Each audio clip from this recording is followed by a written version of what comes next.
Benarkan roh akan pulang ke rumah setiap malam Jumat? Macam orang balik dari kantor aja.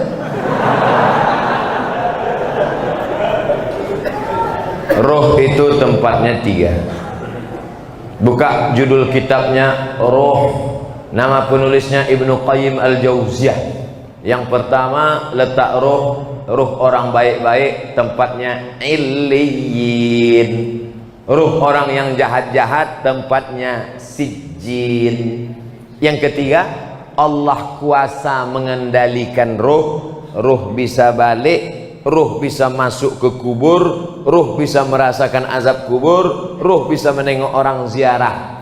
Tapi kita tak tahu kapan dia baliknya, harinya, segala macam. Kalau ada yang mengatakan roh balik hari Jumat, bukan hadis Nabi, tapi pendapat ulama, ijtihad ulama. Tapi pendapat yang kuat bahwa roh itu 3. Pertama, ditempatkan di Illiyin. Yang kedua, yang jahat-jahat di Sijjin. Yang ketiga, ada saatnya Allah Maha Kuasa menempatkan dia di mana. Seandainya nanti tiba-tiba waktu Abdul Somad meninggal, ada jamaah masjid Al-Muslimin kerasukan, dipanggillah Ustadz Musdar Ruqyah. Allahu la ilaha illa qayyum la ta'khudhuhu sinatun wa la naum. Aku Abdul Somad. Betul kau nih, kata Ustadz Musdar. Kita sama-sama di Mesir dulu. Betul, jangan tanya lagi. Kalau memang betul, pernah ceramah dulu di masjid Al-Muslimin? Pernah. Hari apa tuh? Hari Senin malam Selasa tanggal 26 malam 27. Dia, maka itu bukan ruh Abdul Somad, tapi jin qarin. Karena setiap kita yang lahir ini ada jin pendamping yang ikut waktu kita lahir. Jin saya ikut nih, maka ketika saya mati dia tak mati, dia hidup. Dia tahu kemana jadwal-jadwal saya, bisa ditirunya suara saya. Kalau memang betul kau Ustaz Somad, coba ceramah. Assalamualaikum. Dia nih, bukan. Itu bukan ruh, karena ruh tak bisa dipanggil. Kalau bisalah ruh dipanggil, maka bisalah dipanggil ruh Nabi Muhammad SAW untuk ditanya mana hadis sahih, mana hadis dhaif, mana hadis palsu. Oleh sebab itu maka jangan mudah dengan nanti datang penipu-penipu yang mengaku bisa memanggil ruh si fulan. Emang jelangkung jelangsik, datang tak diuntang, balik tak dijemput, keranjang arang. Yang ketawa berarti udah tua. Anak-anak sekarang mana dia tahu? Dulu kamu zaman-zaman forecast tahu juga Ustadz tuh. Enggak, saya tak pernah manggil. Ustadz, sebenarnya berapa kali Nabi Muhammad haji dan umrah? Pindah dari kota Makkah ke kota Madinah Al-Munawwarah. Tahun 1 tak ada, tahun 2 tak ada, tahun 3 tak ada, tahun 4 tak ada, tahun 5 tak ada, tahun 6 mimpi sahabat. Pas paginya, ya Rasulullah, ya malam tadi aku mimpi. Apa mimpimu? Malam tadi aku mimpi kita melihat Nabi bercerita, sahabat pun meyakini. Malam tadi aku mimpi melihat kita tawaf, sa'i dan tahallul. Berarti itu wahyu dari Allah Subhanahu wa taala. Maka kalau begitu mari kita ke Makkah. Mereka pun ramai-ramai menuju Makkah untuk melaksanakan umrah. Tapi sampai di Hudaybiyah. Hudaybiyah ini 22 km sebelum masuk Makkah, dihadang oleh kafir Quraisy, tak jadi masuk. Maka disebut umrah itu umrah tak terlaksana, diqadha tahun ke-7. Maka Nabi umrah 4 kali. Tahun ke-6, tahun ke-7, tahun ke-8 pembebasan kota Makkah, tahun ke-10 saat melaksanakan haji wada. Umrah 4 kali, haji 1 kali. Nah, jadi Bapak Ibu yang mau melaksanakan umrah tahun 2020, kita berangkat bulan Januari, umrah akbar bersama Ustadz Somad, bersama Travel Grand Safa Nauli. Kok ke situ pula perginya Pak Ustadz? Entah, itu yang ditanyanya tadi. Saya umrah setahun sekali aja, tak pernah pergi tiap bulan, sekali, bulan Januari saja. Kenapa Ustadz pilih bulan Januari? Dingin, saya tak tahan panas. Panas menggelutar jantung. Haji Pak Ustaz, haji Nabi sekali aja. Bapak Ibu yang sudah haji jangan pergi haji lagi. Berapa biaya pergi haji? ONH plus 100 juta. Bagus, buatkan kelas untuk anak yatim. Assalamualaikum. Waalaikumsalam.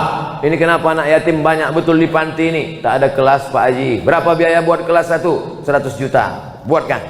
Duitnya Pak Haji, nanti kita cari. Kasihlah duit itu. Satu kelas 100 juta. Itulah yang akan menolong di hadapan Allah SWT. Bolak balik pergi ke Makkah. Haji tiap-tiap tahun.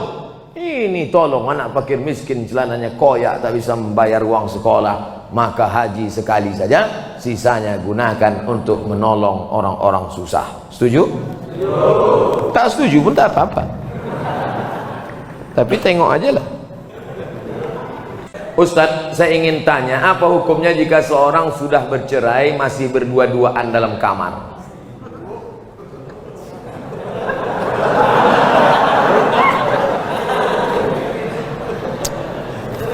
Laki-laki menjatuhkan tolak kepada perempuan, aku cerai engkau talak satu, maka dia masih satu rumah selama iddah 3 bulan, tapi tidak sekamar, hanya pindah kamar. Ku talak engkau talak satu, kau pergi kamar sana, aku kamar sini. Pas malam tuh hujan. Tinggal ketuk aja. I back to you my dear. Tapi ingat, sudah terhitung talak satu. Yang tak boleh balik itu talak 3. Talak 3 bisa jatuh dalam satu majelis dengan cara 2. Pertama, ku talak engkau, ku talak engkau, ku talak engkau, jatuh 3. Macam iklan. Atau saking marahnya, ku tolak kau 100, jatuh 3. Makanya laki-laki sebelum kalian nikah, kursus dulu fikih. Jangan cukup nasihat Pak Kua 30 menit sambil tanda tangan ngasih pas foto. Tak cukup, tak ngerti masalah fikih. Nah, ini dia sudah talak, tapi tak disebutnya, entah masih ada iddah, entah tak ada iddah. Kalau masih ada iddah, berdua-dua dia, berarti itu sudah rujuk. Kalau berdua-dua kalian di kamar tuh, itulah rujuk itu. Rujuk kalian. Anda cuma berdua-dua aja. Rujuklah tuh. Kalau sudah habis iddah 3 bulan, dijatuhkannya talak 1 Agustus. September, Oktober, 1 November, berdua-dua dia dalam, tak bisa lagi, tak bisa rujuk. Rujuknya mesti akad macam nikah dulu. Rukunnya 5, mempelai laki-laki, wali, saksi 2 orang, ada mahar, ada ijab dan qabul. Kata si wali, ku nikahkan engkau dengan anakku dengan mahar sebentuk cincin emas tunai. Sah. Itu namanya pengantin baru stok lama. Apa hukumnya kami menengok mereka berdua? Kenapa kalian tengok?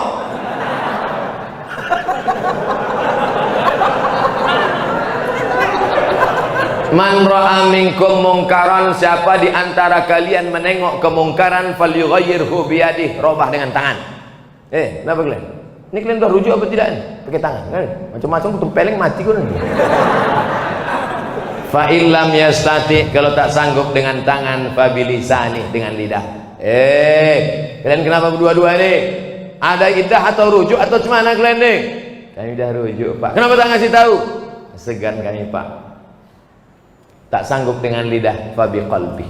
Rupanya dia preman, bertatu, anting-antingnya aja sebesar lubang hidung. Tak berani dengan tangan, tak berani dengan lidah. Diam aja lah, macam orang pau.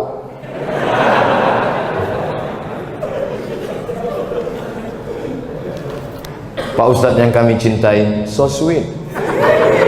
Saya punya teman seorang peruqyah. Peruqyah itu artinya ustadz yang bisa ruqyah. Jangan kedukun. Kalau ini diganggu jin, diganggu setan, jangan kedukun, tapi pergi ke ustadz ruqyah. Kalau untuk Medan Sumatera Utara namanya Ustadz Musdar Bustaman LC, penulis buku ensiklopedia ruqyah. Cari di internet, Musdar Bustamam LC. Kakak kelas saya waktu di Mesir dulu, jenggotnya segini. Belum dibacanya ayat kursi, baru nengok jenggotnya, sehat orang.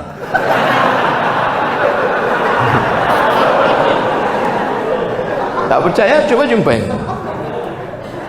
Tapi saya menengok dia jarang sholat, berarti dukun. Apalagi sholat berjamaah. Apakah setiap bacaan yang dibacanya mendapat keberkahan Pak Ustadz?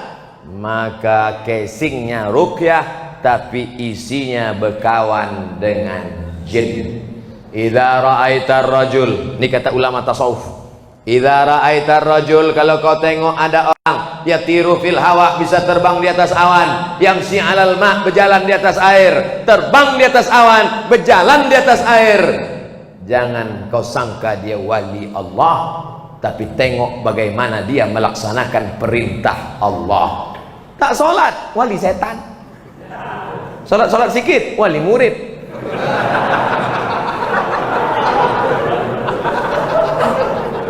Jangan terpukau karena aneh-anehnya bisa dihilangkannya Pak Ustadz. Hebat dia Pak Ustadz. Datang kami ke tempat dia waktu STNK BPKB, kami hilang. Di mana hilangnya? Di kamar. Dipukulnya sekali lantai, ketepak, muncul. Siapa yang bawa? Jin. Dia berkawan dengan jin. Oleh sebab itu maka tengoklah istiqomahnya dalam ibadah. Itu standar dalam Islam. Kalau suami menyuruh menandatangani surat, isinya kita tak lagi suami istri, tapi dibuat surat itu yang tahu hanya mereka berdua saja. Apakah itu sah Pak Ustadz? Sah. Sah, jatuh talak. Talak apa namanya? Talak pakai tulisan. Tapi katanya mesti pakai saksi Pak Ustadz. Enggak, menjatuhkan talak tak mesti pakai saksi. Ini termasuk talak yang jatuh pakai tulisan. Kita tidak lagi suami istri, termasuk talak sorry, jatuh talak satu. Bagaimana talak bisa jatuh? Dua. Yang pertama, sorry, kucerai engkau talak satu, atau ditulisnya. Yang kedua, pakai kiasan, pulanglah engkau ke rumah orang tua. Ibu-ibu, istri-istri, kalau ada suamimu berkata pulanglah engkau ke rumah orang tuamu, jangan pulang, tanya dulu apa maksud kau bro. Karena tolak kinayah yang kiasan itu mesti dilihat niatnya. Kalau niatnya niat tolak, maka jatuh tolak. Tapi kalau tak ada niat tolak, enggak. Pulanglah kau. Muak kali aku nengok, pergi kau balik. Abang, apa niat? Enggak ada, nyuruh balik aja. Nah, baliklah. Makanya perempuan itu mesti ngerti. Perempuan jangan mau dibodoh-bodohi. Pulang sana, pergi pulang. Maksud abang pulang apa ini? Enggak, maksudnya pulang liburan aja. Baliklah.